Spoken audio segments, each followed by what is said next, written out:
മുണ്ടക്കൈ പുനരധിവാസത്തിന് നിർമ്മിക്കാൻ ഉദ്ദേശിക്കുന്ന ടൗൺഷിപ്പുകളുടെ തറക്കല്ലിടൽ അടുത്ത മാസം നടക്കും. ടൗൺഷിപ്പ് നിർമ്മാണ ഏകോപനത്തിന് സർക്കാർ ഉദ്യോഗസ്ഥതല സമിതിയെ നിശ്ചയിച്ചിട്ടുണ്ട്. ചീഫ് സെക്രട്ടറി അധ്യക്ഷയായ സമിതിയിൽ വകുപ്പ് സെക്രട്ടറിമാരൊക്കെ ഉൾപ്പെടുന്നുണ്ട്. ഈ സമിതിക്കാണ് പദ്ധതി നിർവഹണം വിലയിരുത്താനും നിരീക്ഷിക്കാനും ഒക്കെയുള്ള ഉത്തരവാദിത്വം ഉണ്ടാവുക. നയപരമായ കാര്യങ്ങളിൽ മന്ത്രിമാർക്ക് വേണമെങ്കിൽ ആവശ്യമായ നിർദ്ദേശങ്ങൾ നൽകുകയും ചെയ്യും. എന്തൊക്കെ നടപടികളിലേക്കാണ് സർക്കാർ കടക്കുന്നത് എന്ന് നമുക്ക് ആദ്യം പരിശോധിക്കാം. വയനാടിനുള്ള കേന്ദ്രത്തിന്റെ സമീപനം നമ്മൾ കണ്ടതാണ്. അതിനുശേഷമാണ് ഈ ധൃതി പിടിച്ചുള്ള അല്ലെങ്കിൽ ദ്രുതഗതിയിൽ ഒരു ടൗൺഷിപ്പ് എന്നതിലേക്ക് പോയത്. ഈ വായ്പാ ഉപാധി മറികടക്കുക എന്നുള്ളത് മാത്രമാണ് സർക്കാരിനെ സംബന്ധിച്ചൊരു ലക്ഷ്യം. അത് മറികടക്കുക. ഇനി ഒരു 40 ദിവസം മാത്രമാണ് ബാക്കിയുള്ളത്. അതിനുള്ളിൽ ഇത് ആരംഭിക്കണമെന്നതാണ്. ടൗൺഷിപ്പിനുള്ള ഭൂമിയുടെ വിലനിർണ്ണയം പൂർത്തിയാക്കും അതിനുള്ളിൽ എന്നറിയുന്നു. കാരണം ഒരു വലിയ പ്രതിസന്ധിയായിട്ടിരുന്നത് ഈ ഭൂമി ഏറ്റെടുക്കലുമായി ബന്ധപ്പെട്ടായിരുന്നു. അതിൽ എത്രയും പെട്ടെന്ന് പരിഹാരം ഉണ്ടാക്കും. ഈ ഭൂമിയുടെ വിലനിർണ്ണയം ഒക്കെ പൂർത്തിയാക്കാനുള്ള നടപടികൾ ആരംഭിച്ചു എന്നാണ് നമുക്കറിയാൻ സാധിക്കുന്നത്. മറ്റൊന്ന് ഈ എസ്റ്റേറ്റുകൾ ഏറ്റെടുക്കുക. ഈ മാസം തന്നെ ആ എസ്റ്റേറ്റുകൾ ഏറ്റെടുത്ത് മറ്റ് ഫോർമാലിറ്റീസും നിയമപരമായിട്ടൊക്കെയുള്ള പ്രശ്നങ്ങളും എല്ലാം പാരിസ്ഥിതികമായിട്ടുള്ള എല്ലാ പഠനങ്ങളും എല്ലാം പൂർത്തിയാക്കി കൃത്യമായിട്ടുള്ള ഒരു രൂപരേഖയിലേക്ക് ഇല്ലെങ്കിൽ അത് ഏറ്റെടുക്കലിലേക്കൊക്കെ സർക്കാർ എത്രയും പെട്ടെന്ന് കടക്കാനുള്ളൊരു സാധ്യതയാണ് ഈ അവസാന നിമിഷങ്ങളിൽ. അതായത് ഒരു മാസം മാത്രം കണക്കാക്കിയാൽ മതി ഈ ഉപാധി കേന്ദ്രം വെച്ചിരിക്കുന്ന ഉപാധിയിൽ എന്നുള്ളതാണ്. അപ്പോൾ എന്തായാലും ഈ മാസം തന്നെ ആ എസ്റ്റേറ്റുകൾ ഏറ്റെടുക്കും. കേന്ദ്രത്തിന്റെ ഈ വായ്പാ ഉപാധി മറികടക്കാനുള്ള നീക്കങ്ങളിൽ ഏറ്റവും പ്രധാനപ്പെട്ട കാര്യം തന്നെ ഇല്ലെങ്കിൽ ആദ്യഘട്ടം എന്നുള്ള കാര്യം തന്നെ ഇതാണ്. എൽസ്റ്റോൺ നെടുമ്പാല എസ്റ്റേറ്റുകളായിട്ടാണ് ഈ ടൗൺഷിപ്പ് എന്നത് നമുക്കറിയാം. ഈ ടൗൺഷിപ്പിനുള്ള ഭൂമിയുടെയൊക്കെ നേരത്തെ തന്നെ നമുക്കറിയാം എന്തൊക്കെയായിരുന്നു അതിനുള്ള പ്രതിസന്ധികൾ, ഏതൊക്കെ ഘട്ടങ്ങളിലൂടെയാണ് സർക്കാർ കടന്നുപോയത് എന്നൊക്കെയും അറിയാം. അപ്പോഴാണ് ഇത്തരത്തിൽ വായ്പയ്ക്ക് പലിശയില്ലാതെ ഒരു സഹായം എന്നുപോലും അതിനെ വിളിക്കാൻ സാധിക്കില്ല. ആ തരത്തിലാണ് കേന്ദ്രത്തിന്റെ ഈ വെച്ചുനീട്ടൽ. അത് മാർച്ചിനുള്ളിൽ തന്നെ, അതായത് സാമ്പത്തിക വർഷം അവസാനിക്കുന്നതിന് മുമ്പ് തന്നെ എടുക്കേണ്ടതുള്ളത് കൊണ്ടാണ് ഈ ടൗൺഷിപ്പിന് തറക്കല്ലിടാൻ, മാർച്ചിൽ തന്നെ തറക്കല്ലിടാം എന്നുള്ള തീരുമാനത്തിലേക്ക് സർക്കാർ എത്തേണ്ടി വന്നത്. അതായത് വയനാട് പുനരധിവാസ നടപടികളിലേക്ക് സർക്കാർ എത്രയും പെട്ടെന്ന് കടക്കാൻ സമ്മർദ്ദമുണ്ടാക്കിയ ഒരു കാര്യം ഈ കേന്ദ്രത്തിന്റെ നിലപാട് തന്നെയാണ്. അപ്പം ഈ കേന്ദ്ര വായ്പ എന്ന് പറയുന്നത് നമുക്കറിയാം, കഴിഞ്ഞ ദിവസമാണ് ഈ വായ്പയുമായി ബന്ധപ്പെട്ടുള്ള വിവരങ്ങൾ നമുക്ക് നൽകിയത്. ചീഫ് സെക്രട്ടറിക്ക് അയച്ചിരിക്കുന്ന അതിൽ പറയുന്നത് 16 പദ്ധതികൾക്കാണ് ഈ വായ്പ. അതായത് ഗുണഭോക്താക്കൾക്കും അവിടുത്തെ മറ്റ് കാര്യങ്ങളുമൊക്കെ ഉൾപ്പെടുത്തിയിട്ട് ഒരു 16 കാര്യങ്ങൾക്ക് വേണ്ടിയാണ് ഈ വായ്പ ഇപ്പോൾ കേന്ദ്രം അനുവദിച്ചിരിക്കുന്നത്. ഈ 16 പദ്ധതികൾ ഏതൊക്കെയാണ് എന്നുള്ളതാണ് ഇനി പരിശോധിക്കേണ്ടത്. അതിൽ ഒന്നാമത്തേത് പൊതുകെട്ടിടങ്ങൾ നിർമ്മിക്കുന്നതിന് 113.32 കോടിയാണ്. അതായത് ഈ നെടുമ്പാല എസ്റ്റേറ്റിലും 2 എസ്റ്റേറ്റുകളാണ്, നെടുമ്പാലയിലും എൽസ്റ്റോൺ എസ്റ്റേറ്റിലുമുള്ള ഈ ടൗൺഷിപ്പുകൾക്ക് ഈ പൊതു കെട്ടിടങ്ങൾ നിർമ്മിക്കുന്നതിന് വേണ്ടിയാണ് ഈ 113.32 കോടി രൂപ. മറ്റൊന്ന് ടൗൺഷിപ്പിലേക്ക് റോഡ് നിർമ്മാണം. ഈ നെടുമ്പാലം എൽസ്റ്റോൺ എസ്റ്റേറ്റിലേക്കും ഈ ടൗൺഷിപ്പുകളിലേക്കുള്ള റോഡ് നിർമ്മാണത്തിന് വേണ്ടി 87.24 കോടി രൂപയാണ്. മറ്റൊന്ന് മൂന്നാമത്തേതായി പുന്നപ്പുഴ നദീതീര പുനരുദ്ധാരണം 65 കോടി. പിന്നീടുള്ളത് ഫയർഫോഴ്സ് സ്റ്റേഷൻ നിർമ്മാണമാണ് 21 കോടി. അത് വൈത്തിരി, തൊണ്ടാർനാട്, പനമരം എന്നിവിടങ്ങളിലുള്ള ഫയർഫോഴ്സ് സ്റ്റേഷൻ നിർമ്മാണവുമായി ബന്ധപ്പെട്ടാണ് 21 കോടി. മറ്റൊന്ന് റോഡ് മുട്ടിൽ മേപ്പാടി റോഡ് പുനരുദ്ധാരണമാണ്. അതിന് മാറ്റിയിരിക്കുന്നത് 60 കോടിയാണ്. അടുത്തത് ചൂരൽമല പാലം നിർമ്മാണമാണ്. നമുക്കറിയാം അവിടെ, അതായത് എല്ലാ രീതിയിലും ഒരു ടൗൺഷിപ്പ് എന്ന് പറയുമ്പോൾ സ്വാഭാവികമായിട്ടും അറിയാമല്ലോ അവിടെ എന്തൊക്കെ ഉൾപ്പെടുത്തേണ്ടതുണ്ട്, എന്തൊക്കെയായിരിക്കും അവിടുത്തെ ഏറ്റവും അത്യാവശ്യമായിട്ടുള്ള കാര്യങ്ങൾ എന്നൊക്കെ. അതിന് ചൂരൽമല പാലമാണ് പ്രധാനപ്പെട്ടൊരു കാര്യം. കാരണം 2 സ്ഥലങ്ങൾ തമ്മിൽ ബന്ധിപ്പിക്കേണ്ടതുണ്ട്. അപ്പോൾ അതിന് 38 കോടിയാണ്. മറ്റൊന്ന് സ്കൂളുകളുടെ പുനർനിർമ്മാണമാണ്. വെള്ളാർമല സ്കൂളുണ്ട്, മുണ്ടക്കൈ സ്കൂളുണ്ട്. അപ്പം ഈ സ്കൂളുകൾക്ക് പുനർനിർമ്മാണത്തിന് വേണ്ടി 12 കോടിയാണ്. മറ്റൊന്ന് ആശുപത്രിയാണ്. വൈത്തിരി താലൂക്ക് ആശുപത്രിയുടെ കെട്ടിട നിർമ്മാണത്തിന് വേണ്ടിയാണ് 15 കോടി പറഞ്ഞിരിക്കുന്നത്. ഈ താലൂക്ക് ആശുപത്രിയിലേക്ക് കിടത്തി ചികിത്സയ്ക്കുള്ള രോഗികൾക്ക് ഇല്ലെങ്കിൽ അങ്ങനെ വിവിധ ആവശ്യങ്ങൾക്കുള്ള ആ കെട്ടിട നിർമ്മാണമാണ് ഈ 15 കോടി കൊണ്ട് ഉദ്ദേശിച്ചിരുന്നത്. മറ്റൊന്ന് ഈ ടൗൺഷിപ്പിൽ 110 kV സബ്സ്റ്റേഷൻ നിർമ്മാണമാണ്. ആ സബ്സ്റ്റേഷന് വേണ്ടിയാണ് ഈ 13.5 കോടി രൂപ. മറ്റൊന്നുള്ളത് കാരപ്പുഴ MLD ജലശുദ്ധീകരണ പ്ലാന്റിന് വേണ്ടിയാണ്. അത് 22.5 കോടി രൂപയാണ്.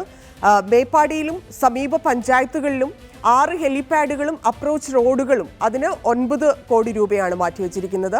മറ്റൊന്ന് കൽപ്പറ്റ ഡിസ്ട്രിക്ട് ഡിസാസ്റ്റർ മാനേജ്മെന്റ് അതോറിറ്റിക്ക് ഡി ബ്ലോക്ക് നിർമ്മാണം എന്നതിനു വേണ്ടി 30 കോടി മാറ്റിവെച്ചേക്കുന്നു. പിന്നെ മൾട്ടിപർപ്പസ് ഷെൽട്ടറാണ്. അതായത് ഇപ്പം നമുക്കൊരു വലിയ ദുരന്തമൊക്കെ വരുമ്പോൾ നമുക്ക് പെട്ടെന്ന് തന്നെ ആളുകളെ മാറ്റാൻ പറ്റിയ ഒരു സംവിധാനം, പ്രത്യേകിച്ച് വയനാട് പോലെയൊക്കെയുള്ള സ്ഥലങ്ങളിലൊക്കെ നമ്മൾ കണ്ടതാണ് എത്രത്തോളം ബുദ്ധിമുട്ടി ആളുകളെ മാറ്റുന്നതിൽ അവിടെ നേരിടുന്ന ഭീഷണികൾ. ആ സാഹചര്യത്തിൽ അതിനെ അതിജീവിക്കാനുള്ള തരത്തിലുള്ള നിർമ്മാണം, മൾട്ടിപർപ്പസ് ആയിട്ടുള്ള ഒരു ഷെൽട്ടർ, അതിന് 28 കോടി രൂപ. മറ്റൊന്ന് ചുരൽമല അട്ടമല റോഡാണ്, പൂർണ്ണമായിട്ട് തകർന്ന ഉപയോഗശൂന്യമായി പോയ ഒരു റോഡാണ്, അതിന് 9 കോടി. പിന്നെ പുഞ്ചിരിമറ്റം വനറാണി ബ്രിഡ്ജ്, അതിൻ്റെ അപ്രോച്ച് റോഡ്, അതിനുവേണ്ടി 7 കോടിയാണ് മാറ്റിവെച്ചിരിക്കുന്നത്. മറ്റൊന്ന് ഗവൺമെൻറ് LP സ്കൂളാണ്, അതിൻ്റെ 8ാം നമ്പർ പാലമാണ്, അതിന് 7 കോടിയുമാണ്. ഇങ്ങനെയാണ് ഈ കണക്കുകൾ. അതായത് ഏതാണ്ടുള്ളൊരു കണക്കിൻ്റെ വിശദാംശങ്ങളാണ് നമുക്ക് കണ്ടത്. ഈ 16 പദ്ധതികൾ ആണ് നടപ്പിലാക്കാനുള്ളത്.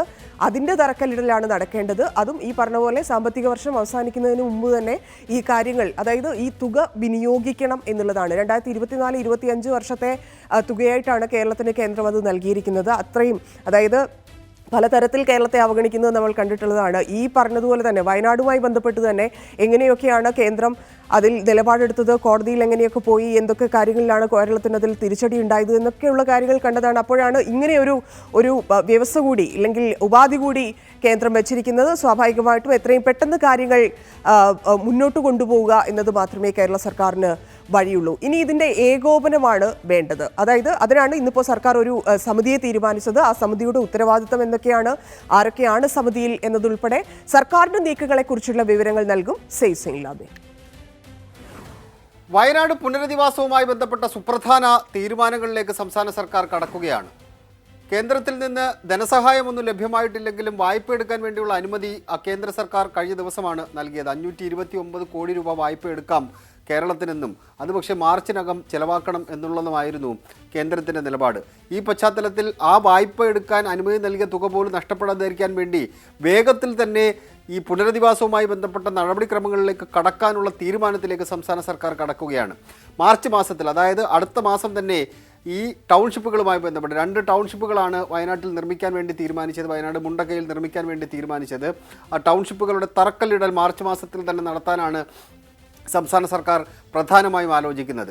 അതിനൊപ്പം തന്നെ കേന്ദ്രം നൽകിയ ഈ പണം, അതായത് കേന്ദ്രം നൽകാം എന്ന് വാഗ്ദാനം ചെയ്ത ഈ വായ്പാ തുക, ധനസഹായമല്ല, തിരിച്ചടയ്ക്കേണ്ട പണമാണ്, ആ വായ്പാ തുക മാർച്ചിന് മുമ്പ് എങ്ങനെ ചെലവഴിക്കാം എന്നുള്ള പ്രധാനപ്പെട്ട ആലോചനകളിലേക്ക് സംസ്ഥാന സർക്കാർ കടന്നിട്ടുണ്ട്.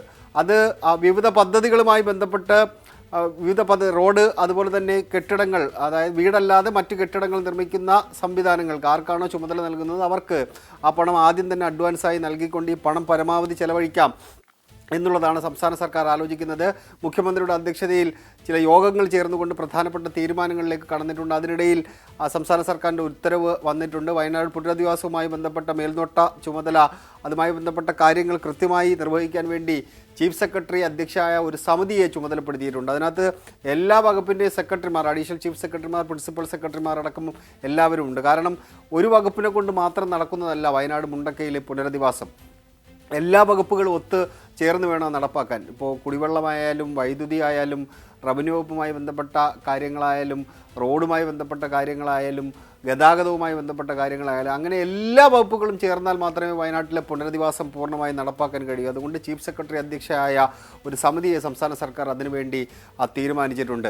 വേഗത്തിൽ പൂർത്തീകരിക്കുക എന്നുള്ളതാണ് സംസ്ഥാന സർക്കാർ ആലോചിക്കുന്ന ഏറ്റവും പ്രധാനപ്പെട്ട കാര്യം. കാരണം ഈ സാമ്പത്തികം ഏതെങ്കിലും തരത്തിലൊരു ബുദ്ധിമുട്ട് ഇക്കാര്യത്തിൽ ഉണ്ടാക്കരുത് എന്ന നിബന്ധന മുഖ്യമന്ത്രി തന്നെ ചില യോഗങ്ങളിൽ മുന്നോട്ട് വെച്ചിട്ടുണ്ട്.